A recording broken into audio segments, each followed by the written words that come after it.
भगवान महावीर स्वामी की जय। बिन मांगे जब इतना दिया है, थोड़ी कृपा गुरु और करो, और करो। बिन मांगे जब इतना दिया है, थोड़ी कृपा गुरु और करो, और करो। तेरी ही जैसी मैं बन जाऊं, बस इतना वरदान भी दो। मुक्ति दो, मुझे मुक्ति दो इन कर्मों से, मुझे मुक्ति दो। जन्म से और मरण से, मेरे दुर्गुणों से मुक्ति दो। जन्म से और मरण से, मेरे दुर्गुणों से मुक्ति दो। जन्म ना ऐसा जो मैंने ना धारा, दुखी ही वहाँ हर बार मिला, हर बार मिला। बन के आलोक में भव भव भटकी, नाथ तेरे अब साथ मिला। बन के आलोक में भव भव भटकी, नाथ मेरे अब साथ मिला। तेरे जैसा नीर मुझे अब दे, तू दानी है सबसे बड़ा। मुक्ति दो, मुझे मुक्ति दो इन कर्मों से, मुझे मुक्ति दो। मुक्ति दो, मुझे मुक्ति दो इन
हमेशा के पुजारी परम पिता परमात्मा प्रभु महावीर स्वामी के चरणों में वंदन नमन एवं दादी गुनी जी माया साहब के चरणों में वंदन करती हूँ, नमन करती हूँ।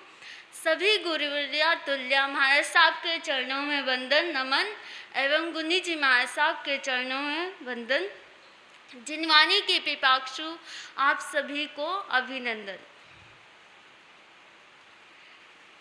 नाम से कोई छोटा या बड़ा नहीं होता, नाम की महत्ता उसके काम पे आधारित है।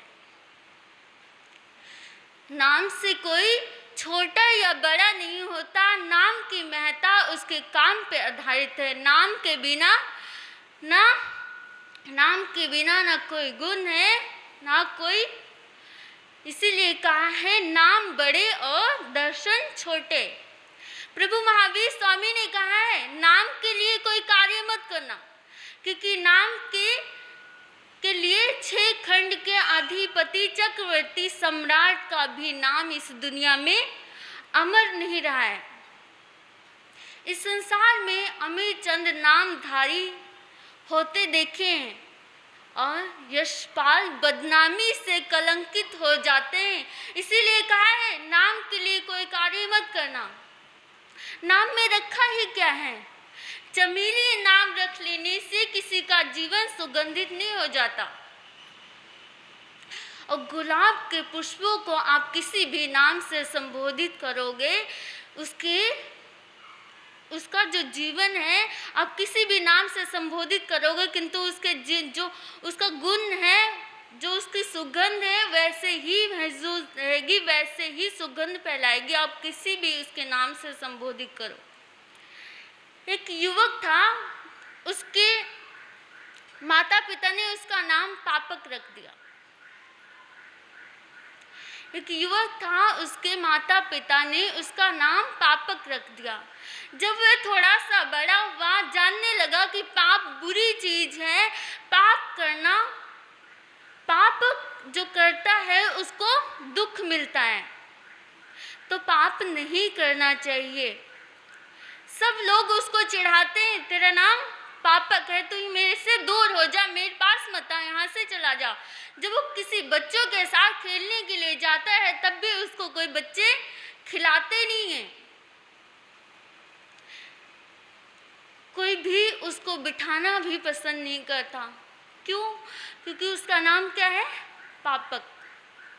पापक नाम से इतनी घृणा क्यों है? एक कोई व्यक्ति काला होता है, क्या उसके रंग में, उसके अंदर क्या गुण नहीं है? किसी भी प्रकार से उसके अंदर क्या काले होने से उसके भीतर आत्मा नहीं है क्या? इसी प्रकार एक गोरा इंसान भी होता है, तो क्या उसके प्रति, क्या उसके अंदर गुण नहीं है? इतना भेद किस लिए है? वो व्यक्ति इतना परेशान हो जाता है मैं अपने नाम से, कि मेरा नाम, मैं किसी भी गली से जाता हूँ, कहीं से भी गुजरता हूँ, सब मेरे से मुंह फेर लेते हैं, मेरे नाम से इतनी नफरत करते हैं। बहुत परेशान होकर गुरुदेव के पास जाता है, गुरुदेव मेरा नाम चेंज कर दो, मुझे नाम नहीं पसंद। सब मेरे नाम से इतना चिढ़ते हैं और मेरे को इतना टॉर्चर करते हैं। लोग भी यहाँ तक कि मुझे टॉर्चर करते हैं। गुरुदेव ने कहा, बेटा मैं तेरा नाम तो चेंज कर दूंगा, किंतु थोड़ी सी अंदर खुशी लेके आ। जब तू अच्छे से शांत हो जाएगा, अच्छा हो जाएगा, तब मैं तेरा नाम रख दूंगा। तब तक तू थोड़े दिन के लिए कहीं घूमने चला जा, घूम के जब तक आएगा मैं तेरा नाम एक अच्छा सा सोच के रख दूंगा। गुरु की आज्ञा लेके वो बाहर चला गया घूमने के लिए। थोड़ा सा चला ही होगा, एक देखा कि एक अर्थी पे एक अर्थी जा रही है, तो इसके अंदर जिज्ञासा हुई है किस व्यक्ति की अर्थी है, मैं पूछ लेता हूँ। किसी व्यक्ति से पूछा कि किसकी मृत्यु हो गई है, कौन है ये? उसने बताया कि ये अमीर चंद है। इसने बहुत दुनिया में नाम कमाया है, बहुत अच्छा व्यक्ति था ये। वो बात आई गई हो गई। थोड़ा सा फिर आगे चला, चलते चलते उसने देखा एक जो सेठानी है एक अपनी दासी को इतना पीट रही है, इतना मारती है। तो उसके अंदर जो पापक था उसके अंदर दया आई कि मैं इसको क्यों मार रही है, ये क्या कारण, क्या ऐसा काम किया है जिसके कारण से ये इतना मार खा रही है। उस महिला से पूछा, बहन इसको क्यों मार रही, ये कौन है? तो उसने जवाब दिया कि ये मेरी नौकरानी है, ये दासी है, कोई भी काम करती नहीं है। इसका नाम क्या है? लक्ष्मी नाम है। चिंतन चला कि लक्ष्मी भी एक दास बनके जीवन गुजारती है, लक्ष्मी भी कंगाल हो सकती है क्या?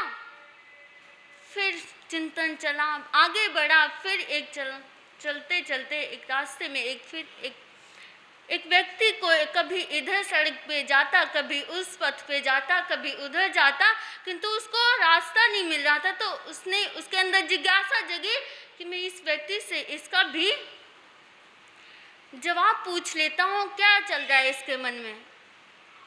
उसने पूछा कि आपको क्या चाहिए, किस चीज़ की ज़रूरत है, आपका नाम क्या है? उसने कहा मेरा नाम पथक है। चिंतन चला, क्या पथक भी कोई रास्ता भूल सकता है क्या? जब पथक ही रास्ता भूल जाए और अमीर चंद इस दुनिया से विदा ले जाएं और लक्ष्मी ही कंगाल हो जाए, तो इस नाम में क्या रखा है? गुरुदेव के पास आया, गुरुदेव इस नाम में कुछ नहीं रखा, मुझे नाम नहीं चेंज करना, मुझे अपने नाम में ही रहना है। क्या नाम था उसका? पापक। क्या नाम था? पापक नाम था।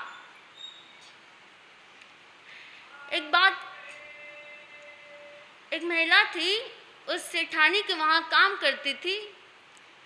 एक बार दिवाली का समय आया तो जो सेठानी थी अपने लिए उसने चूड़ा मंगवाया। चूड़ा किस चीज़ का? हाथी के दांतों का।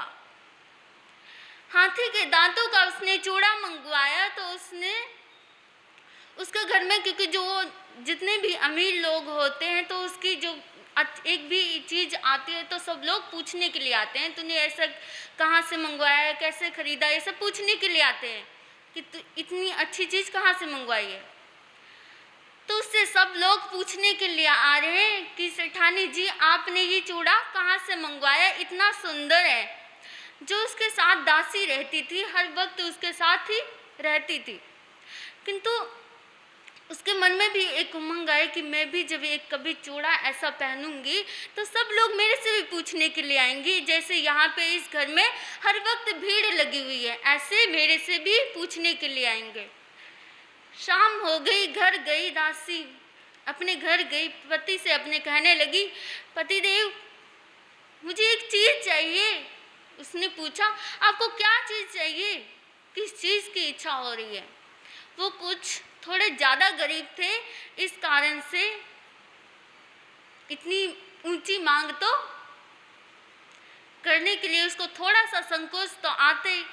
फिर भी उसने कहा कि मुझे हाथी के दांत का चूड़ा चाहिए। पति एकदम से सुन के हैरान हो गया कि इतना महंगा, इतना कीमती, मैं ये चीज़ कहाँ से ला के दूंगा तेरे को? थोड़ा सा सोच समझ के तो बोल कि इतनी कीमती चीज मैं कहाँ से ला के दूंगा तेरे को। उसने सोचा, पति ने, उसने जो दासी थी वो कहने लगी मुझे चूड़ा ला के दोगे तभी मैं घर का काम काज करूंगी, वरना ना तो खाना बनाऊंगी ना ही कुछ करूंगी और मैं यहाँ से घर छोड़ के कहाँ चली जाऊंगी? अपने घर चली जाऊंगी। पति बेचारा परेशान हो गया कि मैं क्या करूं। तो उसने एक दिमाग लगाया कि मैं थोड़ा सा किसी से कर्ज लेके इसका चूड़ा बनवा देता हूं। तो उसने चूड़ा बनवाया और चूड़ा बनवा के उसने पहन लिया। वो भी सोचते हैं कि मेरे पास कोई आएगा, मेरे से सब पूछेंगे इतना महंगा चूड़ा तूने कहाँ से खरीदा, क्या किया। किंतु डेली का रूटीन हो गया और डेली अपनी दहलीज पे बैठते हैं कि मेरे पास कोई पूछने आए, सब लोग मेरे से पूछने आए, किंतु कोई भी आते ही नहीं था उसके पास। तो उसने दिमाग लगाया कि मैं ना घर जला लेती हूँ, अपना जो झोपड़ी थी उसको जला लेती हूँ, तब लोग मेरे से पूछने के लिए आएंगे। इतनी बुद्धि उसकी काम कर गई, अपनी घर को ही जला लिया। और सब लोग क्या करने के लिए आगे, आग बुझाने के लिए आए। उसके घर की आग बुझाते बुझाते एकदम से एक महिला की नज़र उसके चूड़ों पे पड़ी। चूड़ों पे पड़ी तो पूछने लगी, इतनी कीमती चीज़ तूने कैसे खरीदी और कहाँ पे खरीदी और कब ली तूने? वो हंसने लगी, इतने दिन पहले से मेरे से पूछ लेते तो मेरा घर तो नहीं जलता। इतने दिन पहले से पूछ लेते तो मेरा घर तो नहीं जलता। वो जो महिला थी हंसने लगी कि इतने भी मूर्ख कोई इंसान होता है जो अपने घर को ही जला ले। अपनी एक उसके लिए अपने घर को ही जला लेता है। इसलिए कहा है कि किसी के लिए अपेक्षा मत रखो कि वो मेरे से पूछेगा, वो मेरे को ऐसा सम्मान देगा। किसी से अपेक्षा करने की कोई ज़रूरत नहीं है। इसी के साथ बोले भगवान महावीर स्वामी की जय।